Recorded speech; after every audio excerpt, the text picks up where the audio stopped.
Livro A Natureza da Realidade Pessoal, onde você e o mundo se encontram. Capítulo 1 O Retrato Vivo do Mundo.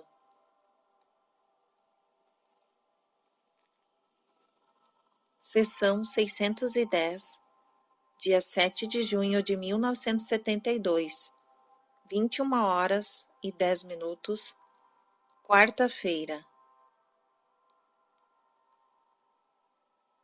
Um número de eventos, especialmente a morte da mãe de Jane depois de uma doença de muitos anos, fez-nos deixar de lado as sessões depois que Seth terminou seu prefácio em 10 de abril.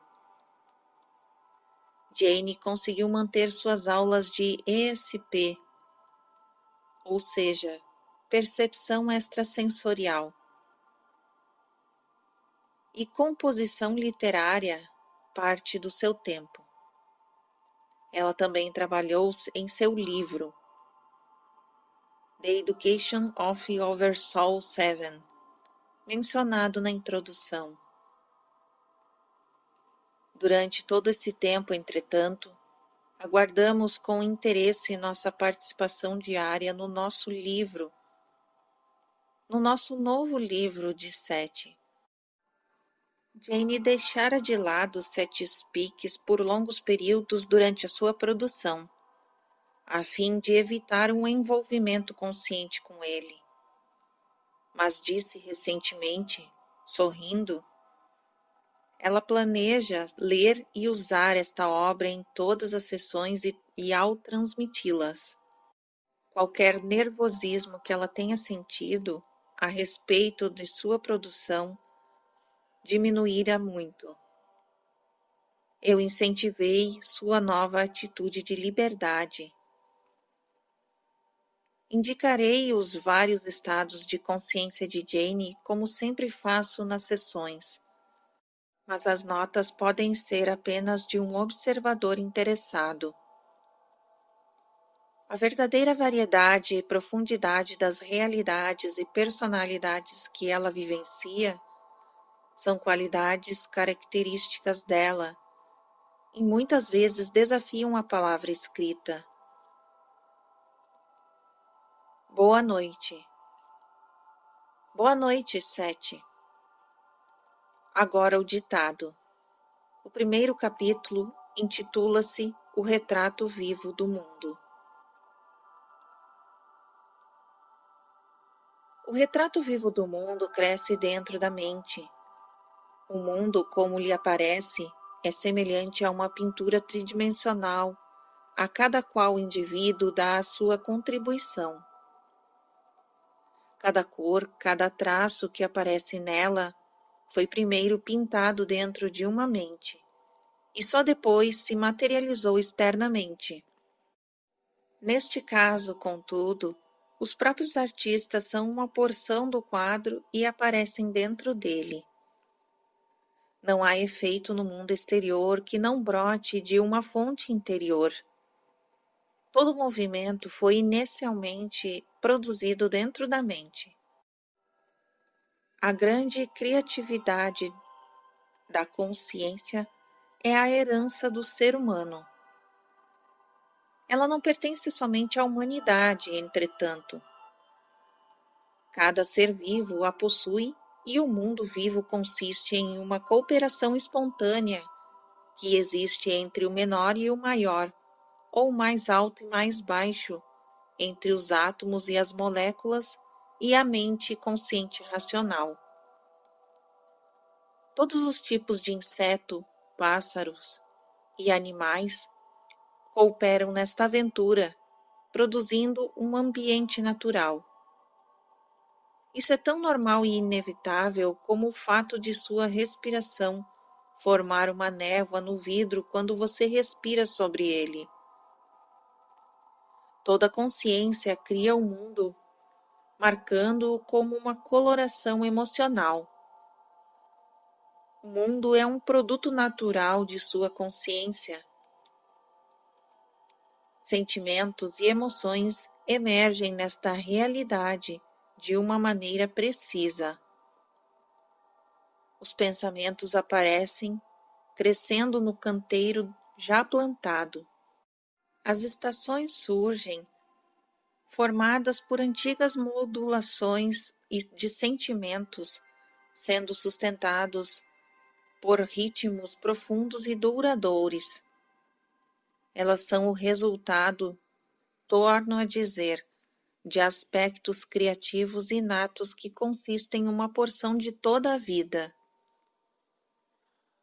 Esses aspectos antigos estão profundamente enraizados nas psiques de todas as espécies, e delas emergem os padrões individuais, os projetos específicos de novas diferenciações. 21h29, intensamente. Podemos dizer que o corpo da Terra tem sua própria alma ou mente, o termo que você preferir. Usando esta analogia, as montanhas e os oceanos, os vales e os rios, e todos os fenômenos naturais brotam da alma da Terra, assim como todos os eventos e todos os objetos manufaturados surgem da mente interior ou da alma da humanidade. O mundo interior de cada pessoa está conectado com o mundo interior da Terra. O espírito se faz carne. Parte da alma de cada indivíduo, então,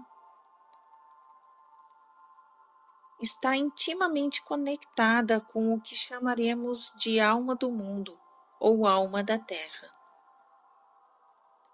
A menor folha de grama ou flor tem consciência desta conexão e, sem raciocinar, compreende sua posição, sua singularidade e sua força de vitalidade.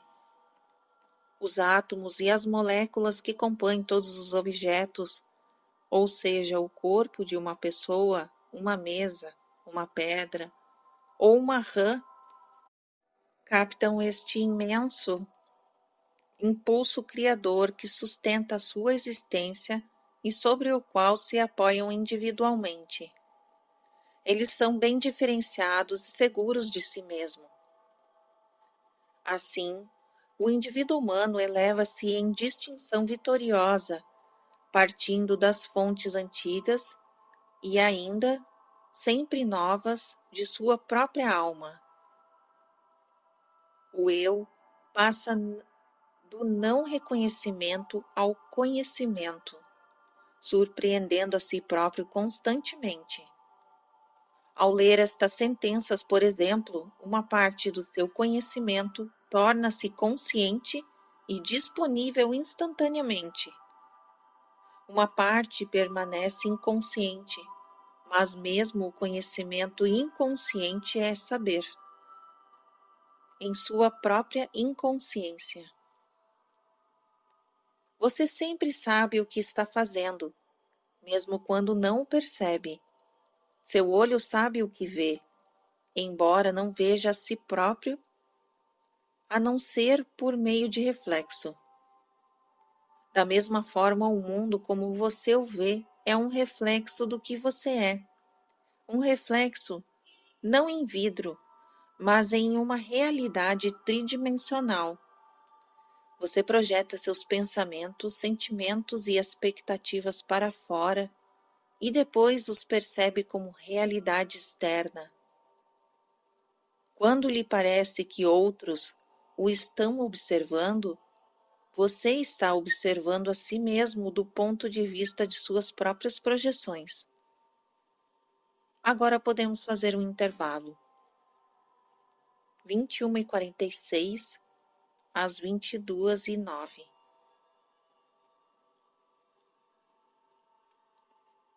Você é o retrato vivo de si próprio e projeta para fora na carne o que pensa ser.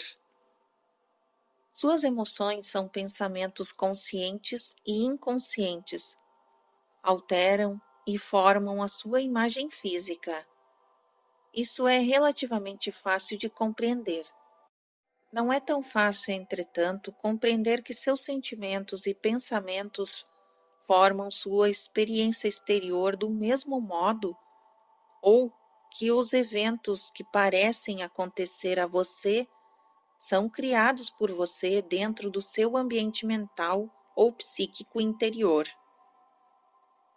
Seu corpo não é magro ou gordo, alto ou baixo, saudável ou doente por acaso. Essas características são mentais e são lançadas sobre você, por você. Não quero ser espirituoso, mas você não nasceu ontem. Sua alma não nasceu ontem. Mas antes dos anais do tempo, segundo o que você pensa do tempo, as suas características ao nascer eram suas próprias por razão. O eu interior as escolheu. O eu interior em grande escala pode até mesmo hoje alterar muitas delas. Você não chegou ao nascimento sem uma história. Sua individualidade sempre foi latente dentro de sua alma.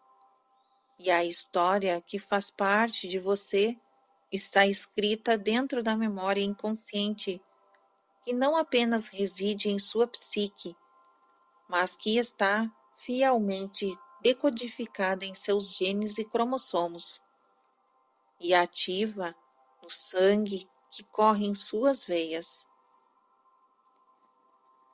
Você é consciente, alerta e participante em um número muito maior de realidades do que sabe, enquanto sua alma se expressa através de você. Essa consciência de suas horas diurnas usuais, a consciência do ego, eleva-se como uma flor do subsolo, desta camada inconsciente de sua própria realidade. Embora você não tenha consciência disto, este próprio ego emerge depois e volta a cair no inconsciente, do qual o outro ego então se eleva como um novo desabrochar da terra na primavera. 22 e 27. Você não tem agora o mesmo ego que tinha 5 anos atrás, mas não está consciente da mudança. Em outras palavras, o ego sai daquilo que você é. É uma parte da ação de seu ser e de sua consciência. Mas assim como um olho não pode ver a mudança de suas próprias cores e expressões, não está consciente do fato de que vive e morre constantemente a mudança de sua estrutura atômica. Também você não tem consciência que o ego muda, morre e renasce continuamente.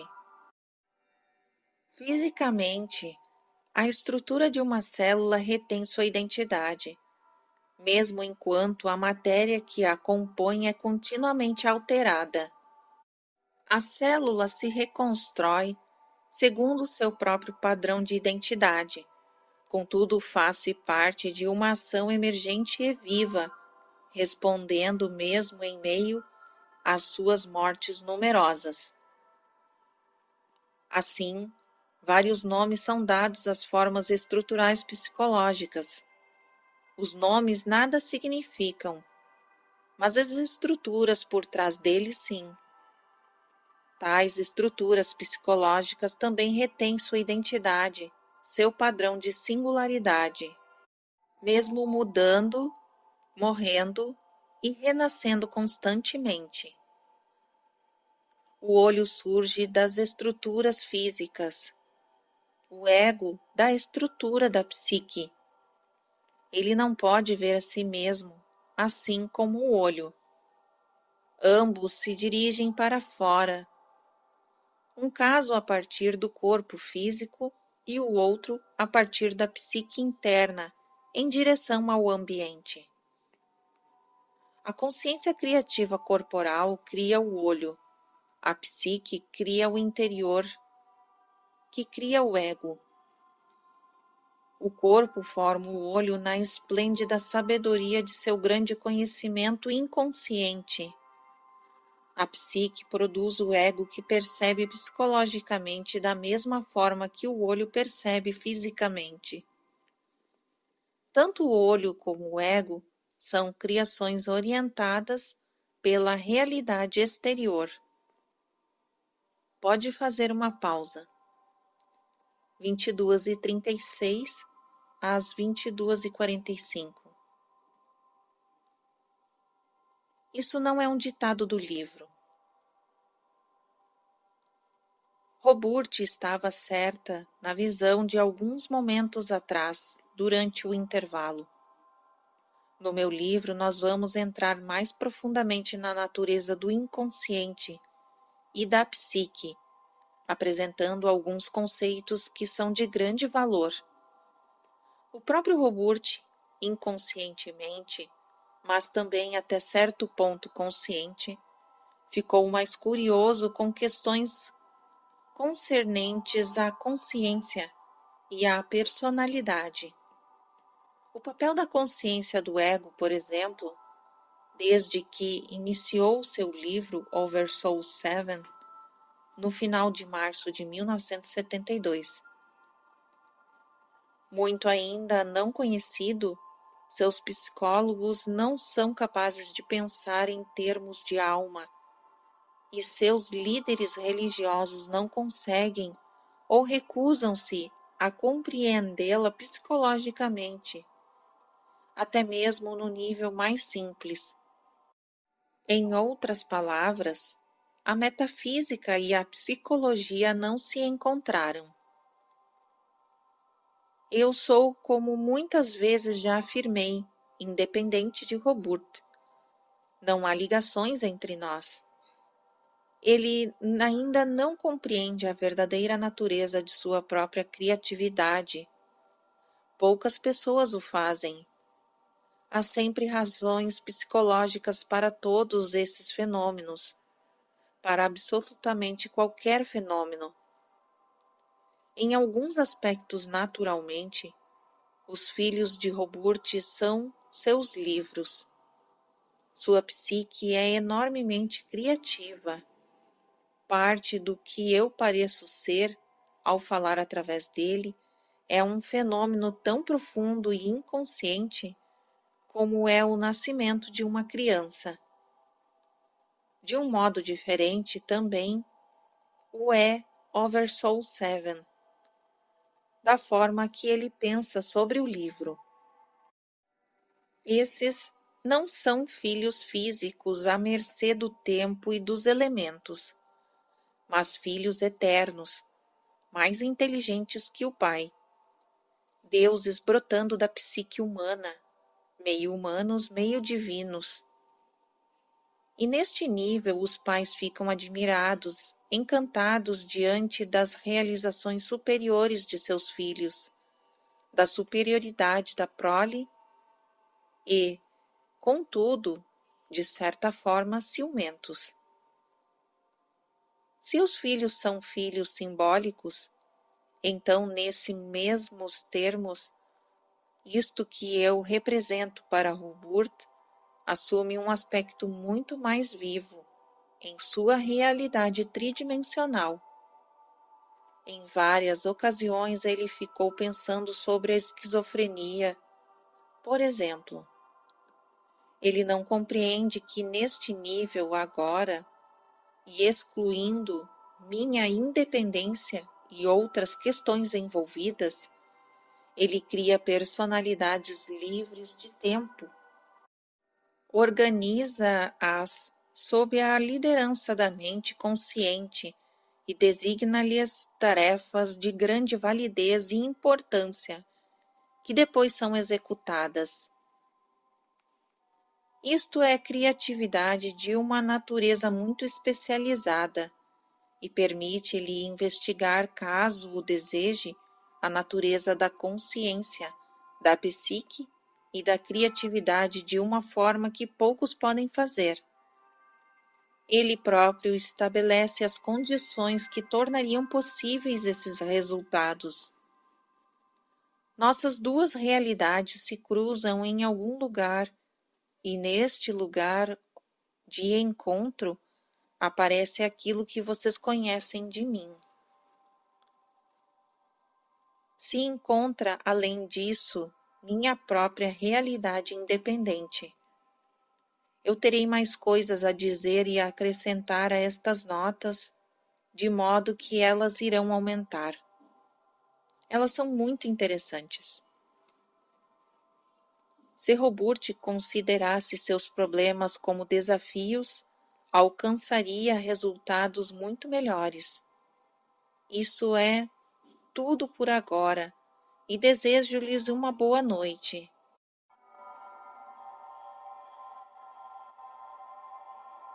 O mesmo para você, Sete. Obrigado. Apareça em nossa aula um dia. Está bem. Encerramos às 23h10. Jane dá sua aula de ESP terça-feira à noite, todas as semanas. Como eu sou mais solitário por natureza, aproveito esse tempo para datilografar a sessão de segunda-feira ou trabalhar no arquivo e na correspondência. Em resposta a muitas perguntas, explicarei aqui por que prefiro escrever durante as sessões ao usar um gravador. Logo depois que Seth começou a falar, através de Jane, no final de 1963, tentamos gravar o material, mas logo descobri que, baseando-me em minhas anotações, posso datilografar uma sessão muito mais rapidamente do que ouvi-la em uma fita.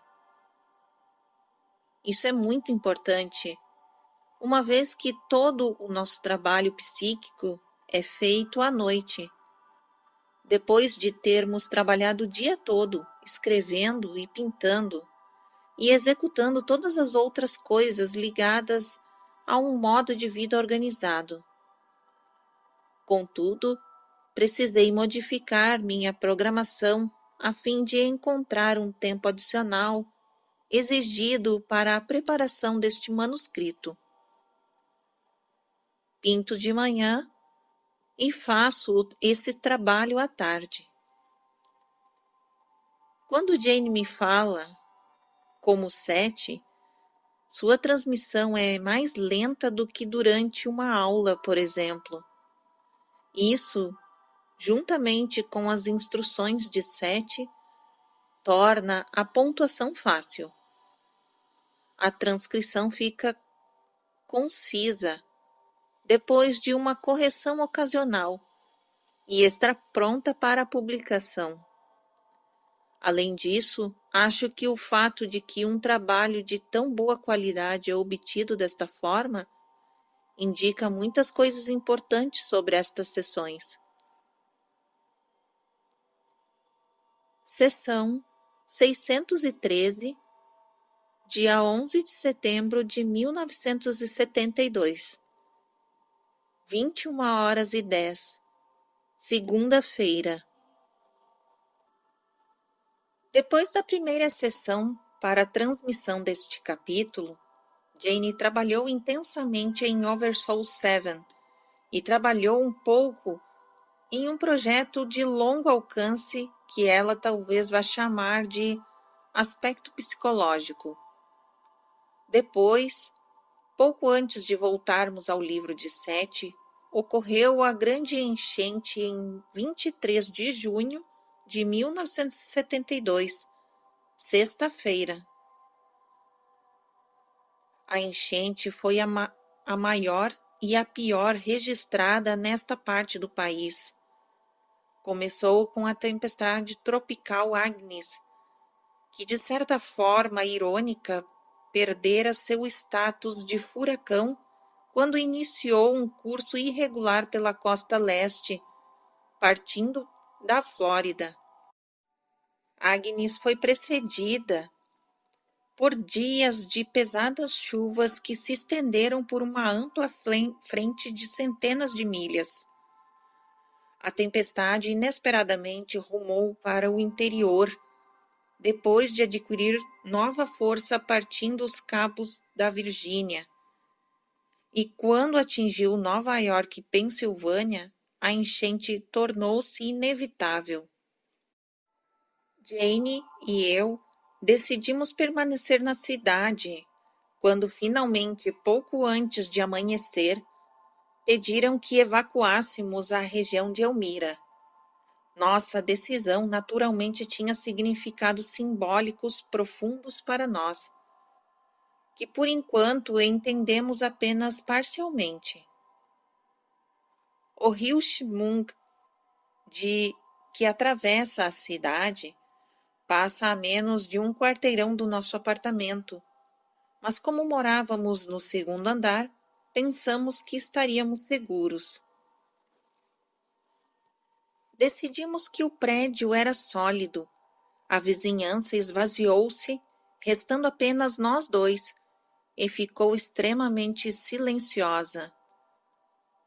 A água densa como lodo tinha um cheiro quase sufocante de efluentes de petróleo e chegou a 30 centímetros no quintal, depois a 90, depois a 1,50 m. Jane e eu nos encontramos experimentando um novo mundo drástico, e embora Seth ainda não tivesse dito, acredito que essa foi uma das razões de termos ficado para trás. Nós bebericávamos vinho e aplicávamos uma auto-hipnose leve para aliviarmos a tensão. Mas ao vermos a água subir pela parede da velha casa de tijolos vermelhos, ao lado da nossa, na verdade a nova realidade ameaçou transformar-se em uma coisa aterradora. Havíamos tomado a decisão certa? A fuga naquele ponto tornara-se provavelmente impossível. Eu sugeri que Jane se sintonizasse psiquicamente para ver o que podíamos descobrir sobre a nossa situação. É difícil ficar calmo quando você já está com medo, disse ela, mas começou a equilibrar-se. Pouco a pouco atingiu um profundo estado de relaxamento. Disse-me que a água alcançaria seu nível mais alto naquela tarde, inacreditavelmente. Chegaria a quase 3 metros de altura no quintal e chegaria à metade da parede que leva à janela do primeiro andar da nossa casa ao lado. Estaríamos em segurança desde que ficássemos onde estávamos. Jane parecia espantada. Entretanto, quando disse que a ponte da rua Walnut iria embora, também me espantei, pois a velha ponte de aço cruzava o rio Chemung e a menos de um quarteirão da nossa casa. Não podíamos vê-la por causa das casas do outro lado da rua. Logo que Jane recebeu esta informação, começamos a nos sentir melhor. Comemos, jogamos cartas e periodicamente verificávamos o nível da água. Passaram-se várias horas. A enchente atingiu seu ponto máximo dentro de 15 minutos da hora estabelecida por Jane e a 10 centímetros da marca anunciada por ela. Dormimos naquela noite sabendo que a água estava baixando rapidamente. Na manhã seguinte, caminhei até a ponte da rua Walnut. Ela havia sido destruída. Várias de suas estruturas foram levadas pelas águas. Tivemos sorte em comparação com outras pessoas da cidade. Perdemos nosso carro, mas tínhamos um lugar para morar e todos os nossos quadros, manuscritos e registros, incluindo os 53 volumes do material do Seth, estavam intactos. Como ocupamos 2 apartamentos para termos espaço suficiente para viver e trabalhar, tivemos condições de abrigar um casal que perdera tudo na enchente. Estava frio e chovia. Nossos dias transformaram-se em uma rotina de sobrevivência. Embora Jane tivesse terminado Over Soul Seven em julho e reiniciado suas aulas, este livro foi abandonado por um bom tempo. Em agosto, Jane realizou uma sessão que tratou da enchente, na qual Seth mal teve tempo de mencionar as razões que estavam por trás do nosso envolvimento pessoal nessa situação. E mais tarde, naquele mês, em setembro, tivemos vários convidados ligados ao trabalho psíquico. Um deles foi Richard Bach, autor do livro de grande sucesso, Fernão Capelo Gaivota. Quando sentimos que era hora de retomar o trabalho do livro de Seth, Jane descobriu, para sua surpresa, que estava um pouco nervosa a respeito dele. Contudo, falando por Seth, ela retomou os ditados tão suavemente que nem parecia ter havido um intervalo de 3 meses. Boa noite. Boa noite, Seth. Dê-nos um momento suavemente e recomeçaremos a ditar. Está bem. Sua experiência no mundo da matéria física flui do centro de sua psique interior e é então percebida por você. Eventos circunstanciais e condições externas são como um tipo de feedback, retroinformação vivo. Alterando-se o estado da psique, automaticamente se alteram as circunstâncias físicas. Não existe qualquer outra forma válida de mudar os eventos físicos. Para tornar isso mais claro, você poderia imaginar uma dimensão no interior de você, na qual cria em miniatura, sob forma psíquica, todas as condições exteriores que se encontram. Simplificando, você faz exatamente isso. Seus pensamentos, sentimentos e quadros mentais podem ser chamados de eventos externos em gestação, pois de uma forma ou de outra, cada um deles se materializa na realidade física. Você muda constantemente até mesmo as condições que parecem ser mais permanentes de sua vida, variando a atitude que tem em relação a elas. Não há nada em sua experiência exterior que não tenha originado dentro de você. É óbvio que ocorrem interações com outras pessoas, mas não há nenhuma que você tenha ou não tenha aceitado ou atraído com seus pensamentos, atitudes ou emoções. Isto se aplica a cada área de sua vida. Usando termos seus, aplica-se tanto antes da vida como depois dela. De alguma forma extremamente milagrosa, você recebe o dom de criar sua própria experiência. Nesta experiência, está aprendendo a lidar com a inexorável energia que se encontra à sua disposição. A situação global e a de cada indivíduo são a materialização do progresso do homem ao formar o seu mundo. 21h24. A alegria da criatividade flui através de você com a mesma facilidade com que você respira.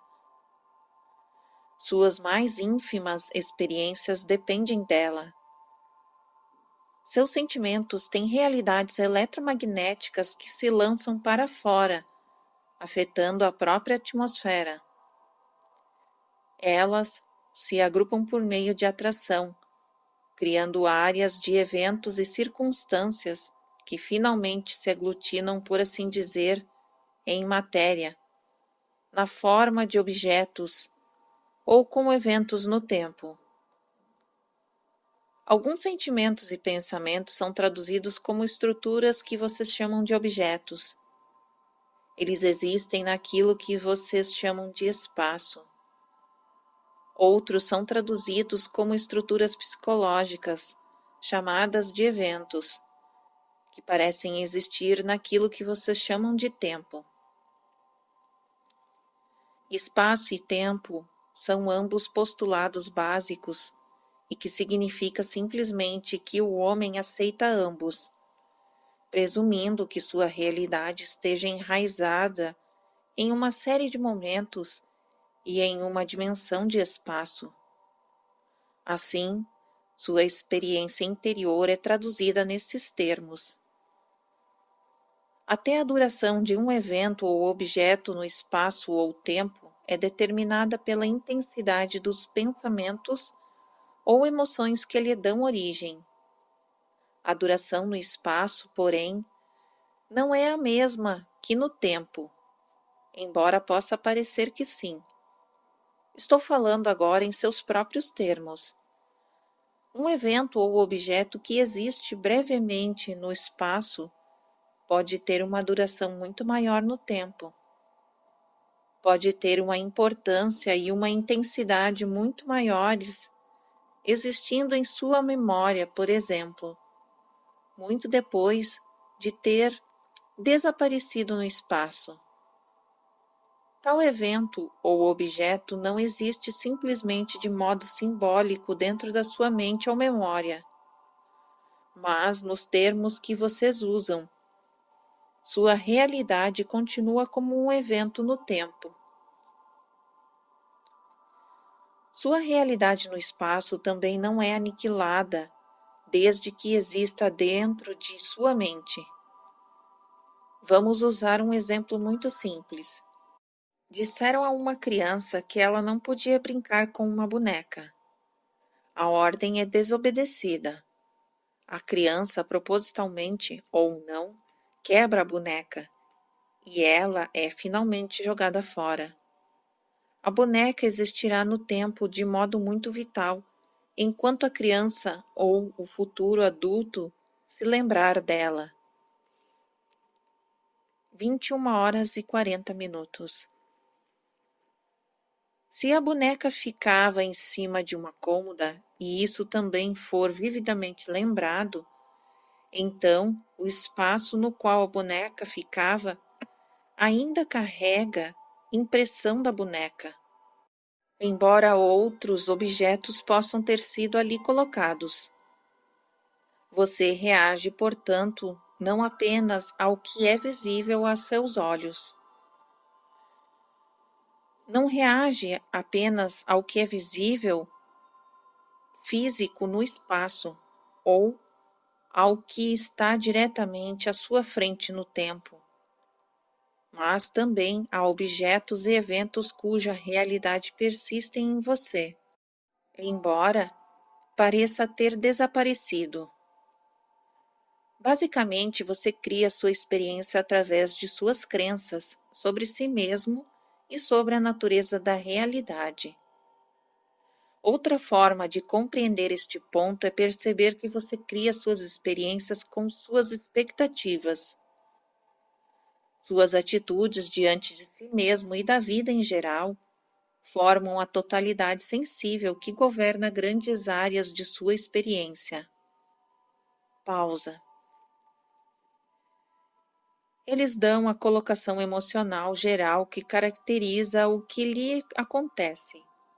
Ponto final. Você é o que lhe acontece. Seus sentimentos são frequentemente transitórios, mas por baixo deles encontram-se certas realidades emocionais exclusivamente suas, que são como profundos acordes musicais. Embora seus sentimentos cotidianos possam oscilar, essas totalidades sensíveis que lhes caracterizam continuam sempre subjacentes. Às vezes eles sobem à superfície, mas em ritmos muito longos. Você não pode chamar estas sensações de positivas ou negativas. Elas são totalidades do seu ser e representam as porções mais íntimas de sua experiência. Isso não significa que elas sejam ocultas ou que devam sê-lo. Simplesmente significa que representam o núcleo a partir da qual você forma sua experiência. Você tem medo de emoções ou de expressar sentimentos. Ou, se você aprendeu que o eu interior não passa de um repositório de impulsos incivilizados, então talvez tenha o hábito de negar este ritmo profundo. Você poderá tentar agir como se ele não existisse, ou até mesmo tentar refutá-lo. Ele, porém, representa seus impulsos mais profundos e criativos. Lutar contra ele é como tentar nadar contra a corrente. Agora você pode fazer uma pausa, 21h57 até 22h06. Essas totalidades sensíveis, portanto, permeiam seu ser. Eles são a forma que seu espírito toma quando combinado com a carne. A partir deles, de seu núcleo, surge a carne. Tudo o que você experiencia tem consciência, e cada consciência é dotada de uma totalidade sensível própria. Há uma grande cooperação envolvida na formação da Terra, como você pensa nela, e assim as estruturas vivas individuais do planeta Terra surgem da totalidade sensível que existe em cada átomo e em cada molécula. Sua carne se forma em resposta a esses acordes interiores de seu ser, e as árvores, pedras, mares, montanhas brotam como o corpo da terra dos acordes interiores profundos que existem nos átomos e moléculas, que também são vivos. Devido à cooperação criativa que existe, o milagre da materialização realiza-se tão suave e automaticamente que você não tem consciência de sua participação nele. 22h16. A totalidade sensível, então, é o movimento e a fibra, a viga, a porção da sua energia dedicada à sua experiência física. Ora, ele flui naquilo que você é como ser físico e materializa-no no mundo das estações, espaço, carne e tempo. Sua fonte, entretanto, é muito independente do mundo que você conhece. Uma vez que você adquira a sensação de sua própria tonalidade sensível, terá consciência de seu poder, força e durabilidade, e poderá até certo ponto fluir com ele para as realidades mais profundas da experiência. A incrível riqueza emocional e a variedade e o esplendor da experiência física são um reflexo material desta tonalidade sensível. Ela reprime uma direção à sua vida, condiciona os eventos e as qualidades de sua percepção, preenche e ilumina os aspectos individuais de sua vida e determina em grande parte sua confiança pessoal. Ele é a sua essência. Sua amplitude tem longo alcance, entretanto. Ele não determina, por exemplo, eventos específicos. Pinta as cores da paisagem maior de sua experiência. É a sensação de você próprio inexorível. Em outras palavras, representa a expressão de você mesmo em pura energia, da qual emana sua individualidade. O você de você, a identidade inconfundível que nunca é duplicada. A energia vem do centro do ser, do tudo que é. e representa a fonte da vitalidade infinita. Ela é o ser em você. Como tal, toda a energia e o poder de ser estão focalizados e refletidos através de você, na direção de sua existência tridimensional. Podemos fazer uma pausa, 22h35, 22h47. Apesar do caráter único de sua tonalidade sensível, ela é expressa de uma certa forma que é compartilhada por toda a consciência focalizada na realidade física. Portanto, nesses termos, você brota da Terra, como todas as outras criaturas e estruturas vivas naturais. Você é, como o ser físico, uma porção da natureza e, portanto, não é separado dela. As árvores e as pedras possuem sua própria consciência e também compartilham uma consciência global, Gestalt. Assim, como as porções vivas de seu corpo, as células e órgãos têm sua própria consciência e uma consciência gestáltica. Assim, a raça dos homens também tem uma consciência individual e uma gestáltica ou coletiva, que sua individualidade mal percebe. Quando Seth fala Gestalt, significa mais ou menos experiências. O estado da experiência é um momento Gestalt. Continuando. Assim como as porções vivas do seu corpo, as células e os órgãos têm sua própria consciência e uma consciência gestáltica. Assim, a raça dos homens também tem uma consciência individual e uma gestáltica ou coletiva, que sua individualidade mal percebe. A consciência coletiva de raça, em seus termos, possui uma identidade. Você é uma porção desta identidade, embora continue sendo individual e independente. Está confinado apenas por sua escolha de realidade física, escolha essa que colocou dentro de um contexto de experiência desta realidade. Como ser físico, você segue leis e suposições físicas que formam a estrutura da expressão corporal. 23 horas. Neste livro, falaremos sobre seu mundo subjetivos e sua parte na criação de eventos, tanto particulares como coletivos. É importante, antes de continuarmos, que você entenda que a consciência está dentro de todo o fenômeno físico. É vital que você compreenda a sua posição dentro da natureza. A natureza é criada a partir de dentro. A vida pessoal que você conhece brota de dentro de você, embora lhe seja dada. Ponto final. Uma vez que você é parte do ser, então você se dá, de uma certa forma, a vida que é vivida através de você.